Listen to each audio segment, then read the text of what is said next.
ओम शांताकारं भुजगशयनं पद्मनाभं सुरेशं विश्वाधारं गगनसदृशं मेघवर्णं शुभांगं लक्ष्मीकान्तं कमलनयनं योगिभिर्ध्यानगम्यं वन्दे विष्णुं भवभयहरणं सर्वलोकनाथम्।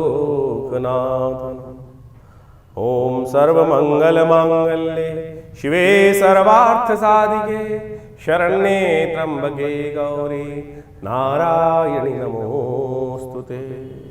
27 तारीख का दिन शनिवार का दिन है। उस दिन सप्तमी तिथि विद्यमान है और ये वर्ष का अंतिम शनिवार इस दिन योग पड़ रहा है। ग्रह परिवर्तन की तरफ जा रहे हैं। धर्म भाव में आपकी राशि के दृष्टिकोण से शनि महाराज के साथ चंद्रमा की युति बन गई है, जो आपके लिए खास तौर पे एक बात कहती है कि धर्मयुक्त जितना बढ़िया कार्य करोगे उतना अच्छा रहेगा। धर्म से जितना दूर भागोगे उतना आपके भाग्य को सुलाने के योग ग्रह नक्षत्र बना सकते हैं। तीर्थ यात्रा, धर्म स्थल पे जाना, कहीं ना कहीं धर्म स्थल पे जाकर कुछ अच्छे कार्य करना, वो आपकी किस्मत को जगाने के योग बना सकता है। शनि को भी अनुकूलता प्रदान कर सकता है। ऐसे में हनुमान जी की कृपा आपकी राशि के दृष्टिकोण से संपूर्ण रूप से कल्याणकारी योग बनाएगी, क्योंकि आपकी राशि में इस वक्त जो 4 शुभ ग्रह जो हैं, विशेष तौर पर कई शुभ ग्रह जो हैं, शुक्र बुध दोनों के दोनों अस्त चल रहे हैं, बुध अस्त होने वाले हैं। तो ऐसे में कुछ खास उपाय लगातार करते रहें। हो सके तो इस दिन शनि के निमित्त तेल का दान, कड़वे तेल का दान करना आपके लिए कहीं ना कहीं कल्याणकारी योग बनाएगा। अपनी सामर्थ्य के अनुसार से जितना भी तेल दान करेंगे वो शुभ रहेगा आपके लिए। 28 तारीख का दिन रविवार का अवसर है। अष्टमी तिथि विद्यमान है। सूर्य इस दिन शुक्र के ही नक्षत्र में प्रवेश कर रहे हैं, शुक्र के साथ चल रहे हैं, मंगल के साथ चल रहे हैं। सूर्य, शुक्र और खासतौर पे आप बुध जो मंगल हैं, वो दोनों के दोनों ग्रह जो हैं वो शुक्र के साथ ही कहीं ना कहीं कॉम्बिनेशन विशेष प्रकार का बनाते दिखाई दे रहे हैं, जो आपकी राशि के दृष्टिकोण से बहुत महत्वपूर्ण रोल आपके लिए प्ले कर सकता है, जो आपके लिए खासतौर पर लव लाइफ में भी जान डाल सकता है और साथ साथ गलत लोगों से नुकसान देने के योग भी बनाने की तरफ इंगित करता दिखाई दे रहा है ये ग्रह आपके लिए। तो ऐसे में थोड़ा सा चाणक्य नीति के साथ काम कर लेंगे तो चीज़ें आपकी सफलता की तरफ अग्रसित होती दिखाई देंगी। लेकिन एक बात का आपको विशेष तौर पर ध्यान रखना चाहिए कि ये समय जो है लव लाइफ के लिए, थोड़ा एंजॉयमेंट के लिए समय आपके लिए अच्छा योग बनाता दिखाई दे रहा है।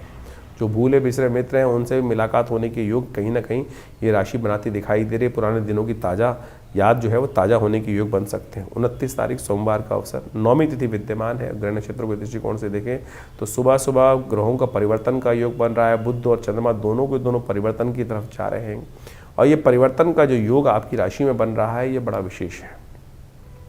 ऐसे में कुछ चीज़ें आपके पास आ सकती हैं, कुछ चीज़ें आपसे दूर जा सकती हैं। बहुत सारी चीज़ें आप अपनी हठधर्मिता से लात मार के दूर कर सकते हो। ऐसे में विशेष तौर पर ध्यान रखने की आवश्यकता है कि ज़बरदस्ती चीज़ों को फेंके ना, संबंधों को तोड़े ना। संबंध बनाने में बड़ी मुश्किल आती है लेकिन संबंध तोड़ने में 1 सेकंड लगता है। और आपका इन दिनों स्वभाव ऐसे चल रहा है कि थोड़ी सी बात हल्की सी लगी और पता नहीं मुख से क्या क्या निकल जाए और वो सबसे आघाती जो शब्द होते हैं उनसे बचने का कोई रास्ता नहीं मिलता है। सोमवार का अवसर है, शिव का ध्यान करें, थोड़ा शांत हों, थोड़ा दूध लेकर, चावल लेकर भगवान शिव का अभिषेक करेंगे तो आपके लिए अच्छा रहेगा। स्वास्थ्य में भी अच्छा रास्ता देगा और जीवन में कहीं ना कहीं दुष्प्रभावों को भी ग्रहों के दूर करने का योग बनाएगा। बुध का ये परिवर्तन थोड़ा आपके लिए बने बनाए काम पर नुकसान देने के योग बना सकता है। चीज़ों को आपको छिटका के अलग कर सकता है चीज़ों को, तो ऐसे में ध्यान रखते हुए कार्य करने की ज़रूरत है। 30 तारीख मंगलवार का अवसर, दशमी तिथि विद्यमान है और इस दिन एकादशी क्षय हो रही है दिल्ली के पंचांग के अनुसार से। ग्रह नक्षत्रों के दृष्टिकोण से ग्रहों का योग ऐसा बन रहा है कि जितनी मेहनत उतना लाभ अवश्य मिलने के योग बन सकते हैं। ग्रह दिखा रहे हैं कि आपके लिए कोई रुका हुआ कार्य पूर्णता की तरफ जाने के योग बना सकता है। इसलिए पूर्ण निष्ठा के साथ जिस क्षेत्र में लगे हुए हैं विजय के योग भी आपकी राशि में बनते दिखाई दे रहे हैं। तो इस समय में जाते जाते जो 2 दिन बाकी हैं नए पुराने साल के, उसमें कुछ ना कुछ नया घटने के योग आपके लिए बन रहे हैं। ये जो तिथि है बहुत विशेष है। ये असंभव को संभव करने वाली तिथि है। केवल इस दिन व्रत कर लेने से, शिव भगवान विष्णु का ध्यान कर लेने से कई मनोरथ सिद्ध हो जाते हैं, कई ऐसे संताप कट जाते हैं जो किसी और तिथि में कुछ पुण्य करने से नहीं करते। रहस्य जान लीजिए। 30 तारीख के दिन जो विशेष योग बन रहा है वो समझ लीजिए 30 दिसंबर के दिन मंगलवार का अवसर है और इस दिन एकादशी का जो योग बन रहा है, ब्रह्म वैवर्त पुराण के अंदर एक अद्भुत योग लिखा है कि संतान एकादशी मानी जाती है इस दिन। जिनके जीवन में लोग व्यक्ति उम्मीद हार जाते हैं और उसके बाद कोई रास्ता दिखता नहीं है, तो कैसे उसके जीवन में हम कष्टों को दूर करने का योग बनाए। शास्त्र में कथा आती है कि एक राजा था, उनकी कोई संतान नहीं थी। वो संतान के चाह में क्या होता है, भटकता रहता, इधर उधर भटकता रहता है व्यक्ति। तो एक राजा था, वो भी भटक रहा था जगह जगह। एक बार भटकते भटकते समय निकल रहा था, काफ़ी दिन हो गए थे, संतान को कोई संत महात्मा मिल जाए, उनका आशीर्वाद किसी संत के बारे में उनको बताया गया था। तो जंगल में जाते जाते उस दिन बाई चांस क्या हुआ कि सुबह से लेकर शाम तक भोजन मिला नहीं और भयावह स्थिति। जंगल में अनेक अनेक प्रकार के विभिन्न जानवर, उनकी आवाज़ें भी आए। तो राजा थोड़ा डरा भी हुआ था। तो जब डरता है व्यक्ति क्या करता है, हरि नाम का स्मरण करता है, ओम नमो भगवते वासुदेवाय, ओम नमो नारायणाय, भगवान बचाओ, ऐसी स्थिति कर रहा था। मिल तो रहे नहीं जिनके पास जाना है। तो ये कथा जो पुराण में आती है, इसी चिंतन में उपवास रखते हुए बिना कुछ खाए पिए, अनायासी, कोई खाने को मिला नहीं तो ऐसे ही भटकते भटकते शाम को संत के दर्शन हुए, कहा जाता है। और उन संत ने सुंदर रूप से उस रहस्य को बताया कि भाई आज एकादशी है और एकादशी के दिन कहा जाता है जो व्रत रहता है, और इस एकादशी के दिन जो पौष मास के शुक्ल पक्ष की एकादशी होती है, तुमने अनायास ही भगवान का स्मरण, क्योंकि तुम जंगल में भटक रहे थे, भगवान का नाम का स्तवन भी चल रहा था साथ साथ, और उसके कारण से व्रत भी किया हुआ था। तो इस व्रत के प्रभाव से जो जिसकी आकांक्षा में तुम आए हो हमारे पास संतान की प्राप्ति के लिए, वो तुम्हारा व्रत अनायास ही हो गया। तो आने वाले समय में इस व्रत के प्रभाव से, भगवान की कृपा से तुमको संतान का सुंदर सौभाग्य मिलेगा। शास्त्र के दृष्टिकोण से कहा जाता है कि ये सुंदर आशीर्वाद इस तिथि में ही निर्मित है।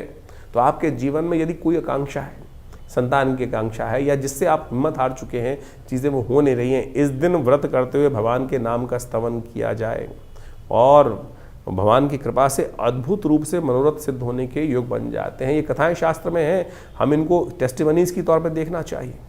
और इस ग्रहों गणनाओं के अनुसार से साफ साफ दिखाई देता है। हमने विवेकानंद योगाश्रम में इस दिन सुंदर कार्य भी किया है। इस दिन विशेष तौर पे मंगलवार का अवसर पड़ रहा है, एकादशी तिथि का योग बन रहा है, तो हमने कहा क्यों ना वर्ष के अंतिम समय में सुंदर रूप से भगवान का सुंदर पाठ, सुंदरकांड का पाठ, हनुमान चालीसा का पाठ, भगवान का सुंदर यज्ञ अवश्य करने का प्रयास किया जाए। तो हमने विवेकानंद योगाश्रम में इस दिन सुंदर यज्ञ की व्यवस्था रखी है, जिसमें सुंदरकांड का पाठ भी रहेगा, भगवान का स्तवन भी रहेगा। आप सब लोग सादर आमंत्रित हैं उस समय में भाग लेकर स्वयं रूप से अपने नाम से आरक्षित करके भगवान की कृपा से सुंदर योग बना सकते हैं। तो आप सब सादर आमंत्रित हैं इस कार्यक्रम में भाग लेने के लिए। तो कर्क राशि वालों, 31 तारीख का भविष्य, वर्ष के अंतिम दिन का जो राशिफल है वो भी जान लीजिए। बुधवार का दिन है, इस दिन द्वादशी तिथि विद्यमान है। चंद्रमा उच्च के हो गए हैं, लेकिन बुध अस्त हो गए हैं। ये दोनों ग्रह आपके लिए अनुकूल हैं। दोनों ग्रहों का परिवर्तन आपके लिए बहुत अनुकूल दिखाई देता है। बुध इन दिनों ना चाहते हुए भी आपके लिए कुछ ना कुछ नुकसान करने के योग बना रहे थे और कहीं ना कहीं चीज़ों को आपके हाथ से निकालते दिखाई दे रहे। उनका अस्त होना आपके लिए बहुत अनुकूलता प्रदान करता दिखाई दे रहा है। चंद्रमा का उच्च का होना आपकी राशि के दृष्टिकोण से बहुत बढ़िया योग आपके लिए बनाकर देने के तैयार बैठा हुआ है। ऐसे में ये ग्रहों का जो प्रभाव है वो समझ लीजिए, नया वर्ष आरंभ हुआ चाहता है और ये नया वर्ष बहुत सारी उम्मीदों को लेकर आ रहा है। हमने इसके संबंध में पूरा एक अलग से राशिफल आपके लिए बनाया है, उनको अच्छे समझ लीजिए। चीज़ें आपके लिए बहुत बढ़िया तरीके से घटने को तैयार है और ये तिथि भी बहुत विशेष है। तो जाता हुआ वर्ष ये जो प्रतिष्ठा द्वादशी का दिन लेकर आया है, इसका पुण्य कमाने का अवसर है, गौरवान्वित होने का दिन है ये, इसका रहस्य जान लीजिए। 31 दिसंबर को इस बार बड़ा सौभाग्य का योग बन रहा है, प्रतिष्ठा द्वादशी बन रही है इस बार। ये प्रतिष्ठा द्वादशी बहुत खास है, ध्यान रखिएगा, क्योंकि इस दिन विशेष तौर पर कलंक का विध्वंस होकर स्वाभिमान के निर्माण का सुंदर योग बना था। भगवान राम के मंदिर का जो सुंदर सपना लेकर हम वर्षों से चल रहे थे, इसी तिथि के दिन आज से 2 वर्ष पहले सबकी कृपा से, सब लोगों के अदम्य उत्साह के कारण से राम मंदिर का निर्माण हुआ। तो हमने एक विशेष कार्यक्रम हमने विवेकानंद योगाश्रम में रखा है। इस दिन हम सब जो भगवान के सेवक के रूप में काम करने का प्रयास करें, भगवान का स्तवन करने का प्रयास करें। तो हमने विशेष एक कार्यक्रम रखा है, एक दिया जो राम मंदिर के नाम पर एक श्रृंखला चलाई है और आप सब लोग उस कार्यक्रम में भाग लेने के लिए अवश्य हमारे आश्रम में भी आ सकते हैं। इस आश्रम पे बड़ा यज्ञ रखा जाएगा इस दिन शाम के समय। आमतौर पर 31 तारीख के दिन लोग पता नहीं कौन कौन से क्या क्या करते रहते हैं। इस बार 31, ये वर्षों बाद पड़ेगी कभी ऐसा योग कि 31 तारीख, यानी जिसको लोग विशेष तौर पर पता नहीं कौन कौन से दिवस के रूप में मनाते हैं, शराब के नशे में डूबे रहते हैं और नया वर्ष का आरंभ भी पता नहीं नशे में डूबे हुए लोग करते हैं। और इस बार प्रतिष्ठा द्वादशी का सुंदर योग पड़ रहा है 31 तारीख को। तो हमने भी इसने विशेष तौर पर एक दिया राम के नाम, राम मंदिर के नाम पर एक कार्यक्रम की श्रृंखला चलाई है। आप सब लोग उसमें जुड़ सकते हैं। विवेकानंद योगाश्रम एक बड़ा उत्सव करने जा रहा है इस तिथि के दिन, यानी 31 तारीख की शाम को, एक दिया राम मंदिर के नाम, और बड़ा उत्सव के साथ, आनंद के साथ। ये हमारे गौरव का विषय है, ये हमारे स्वाभिमान का विषय है कि हम सब ने अपने इन नेत्रों से जिस कलंक के साथ हमारे पूर्वज जिए 500 साल तक, आज उस सुंदर वेला पर, इस सुंदर निर्माण के, नव निर्माण की वेला पर, प्रतिष्ठा द्वादशी के दिन आश्रम पर बड़ा भंडारा रहेगा, यज्ञ रहेगा और भगवान का सुंदर स्तवन रहेगा। तो ये कार्यक्रम शाम को 6 बजे से आरंभ होकर रात्रि में चलेगा, अच्छे लंबे समय तक। तो आप सब लोग सादर आमंत्रित हैं। विवेकानंद योगाश्रम दिल्ली में, खुरेजी में, जमुना पार में आप सब अपना स्थान को आरक्षित कर इस कार्यक्रम में भाग लेने के लिए आ सकते हैं। धन्यवाद, नमस्कार। 2025 का ये अंतिम काल चल रहा है और अभी आपने उस प्रभाव को भी समझा कि ज्योतिष के दृष्टिकोण से क्या कुछ ग्रहों का परिवर्तन का योग है। 2025 समाप्त होने के बाद 2026 का पदार्पण ज्योतिष के दृष्टिकोण से, यदि कालगणना के दृष्टिकोण से देखा जाए तो जो आरंभ होगा ये बहुत महत्वपूर्ण है। 2026 एक नई उम्मीद लेकर आ रहा है, क्योंकि इस वर्ष ग्रहों का ये परिवर्तन कई प्रकार के नई उम्मीदों को जगाने की योग दे रहा है। तो केवल एक शनि महाराज को यदि छोड़ दिया जाए तो बाकी सारे ग्रह अपनी धुरी से चलते हुए परिवर्तन का योग बनाएंगे। और इस वर्ष ज्योतिष के दृष्टिकोण से ये समस्त जो परिवर्तन है भी बड़ी उठापटक करने का योग भी बना सकते हैं। जिस काल का आपको वर्षों से इंतजार था, जी हाँ, वर्षों से इंतजार था, वो परिवर्तन का समय अब 2026 है वो लेकर आता दिखाई दे रहा है। सूर्य का ये वर्ष माना जाएगा और सूर्य के वर्ष के अनुसार से जो ग्रह गणना विशेष तौर पर बना रही है वो नया एक उम्मीद का तारा उदय होता दिखाई दे रहा है। और इसके प्रभाव से इस संसार में महत्वपूर्ण लोग अपने आप को चमकाने के लिए किसी भी प्रकार से ये न कि न प्रकारेण बहुत सारी चीज़ों को आगे बढ़ाने की स्थिति उत्पन्न करेंगे। इस वर्ष बृहस्पति जो 26 में देखें तो बृहस्पति महाराज अपने उच्च की राशि पर पूरा प्रभाव उत्पन्न करने की योग बनाएंगे और इसका प्रभाव बहुत सारी राशियों पर अनेक अनेक चीज़ों को देखने को मिलता दिखाई देगा। इसका प्रभाव यदि हम सही रूप से समझ लें और अपनी राशि के दृष्टिकोण से जो हमने आपको बताया है उसके अनुसार से यदि कार्य करने का हम प्रयास कर लें। देखिए, ज्योतिष के दृष्टिकोण से बात को हमें समझना चाहिए कि समय तो जो चल रहा है वो एक जैसे ही चल रहा है सबके लिए, लेकिन कई लोग हैं जो बुद्धिमानी के दृष्टिकोण से उस समय का लाभ उठाते हुए, उस समय को पहचानते हुए, उस समय के अनुसार से कार्य कर कर उस हवाओं के साथ बहते हुए पता नहीं कहाँ से कहाँ निकल जाते हैं और कुछ अपने कर्म को हवाओं के विपरीत करने का प्रयास करते हैं और वो कई बार बहुत ज़्यादा अधिक परिश्रम करने के बावजूद भी सफल नहीं हो पा रहे हैं। तो समझ लेना चाहिए कि समय के विपरीत चल रहे हैं। ज्योतिष यही समझाने का प्रयास करता है, तारों की गणना जो है, ग्रहों की गणना जो है वो यही समझाने का प्रयास करती है कि ये रुझाव, बहाव पानी का और जो समय का रुझाव है वो रुझान जो है वो किस तरफ जा रहा है और उस देश काल परिस्थिति को समझकर हम सही समय पर सही निर्णय ले लें तो यही सबसे बड़ा विशेष तौर पर प्रभाव समझना चाहिए। बहुत सारी प्रश्न हमारे पास समय समय पर आते रहते हैं। व्हाट्सएप के माध्यम से भी लोग अपने प्रश्नों को लगातार भेजते ही हैं। हम प्रयास करते हैं उन सब प्रश्नों का निदान समय तक पहुंचा दें। लेकिन एक विचित्र बात है कि बहुत सारे लोग प्रश्न आधे लिख के भेजते हैं। जब तक आप प्रश्न पूरा लिख के नहीं भेजेंगे तो जवाब कैसे दिया जाएगा। उसके साथ साथ भी बहुत सारी कालगणना ऐसी होती है कि जो राशि के दृष्टिकोण से, हम गोचर के दृष्टिकोण से ही हम यहाँ बता सकते हैं। लेकिन अगर गोचर के दृष्टिकोण से, जैसा हमने आपके समय बताया कि बिल्कुल अच्छा चल रहा है, लेकिन आपके साथ वो उसके उल्टा हो रहा है, तो समझ लीजिए कहीं ना कहीं ग्रह गोचर की गणना जो है वो आपकी दशा, महादशा या आपकी कुंडली में जो इंटरनल समस्याएं हैं वो आपके जीवन में कुछ भयावह स्थिति उत्पन्न करती दिखाई दे रही हैं। उनका हमको इलाज करना पड़ेगा। जब हम उनका इलाज कर लेते हैं तो चीज़ें परिवर्तन की तरफ बहुत तेज हो जाती हैं और समय का लाभ मिल जाता है। लेकिन हम उस गड्ढे से बाहर निकलने के लिए उसका इलाज सही समय पर नहीं कर पाते हैं। सकल पदार्थ है जगमाही, कर्महीन पुरुष पावत नाही। कर्महीन के साथ ये बात, कर्म का सिद्धांत समझ लीजिए, सही दिशा में सही समय पर किया गया कर्म, तो वो समझते हुए कार्य कर लें तो आपके लिए बिल्कुल सब चीज़ें ठीक हो सकती हैं। यही ज्योतिष का लाभ है और कोशिश ये करें हम इस कार्यक्रम के माध्यम से आपके प्रश्नों का निदान जिस प्रकार से दे रहे हैं तो आप तुरंत इस 2025 तो जैसा निकला आगे आने वाला जो समय है ना उसको ठीक करने का हमको प्रयास करना चाहिए। 2026 बिल्कुल आरंभ काल में आ चुका है।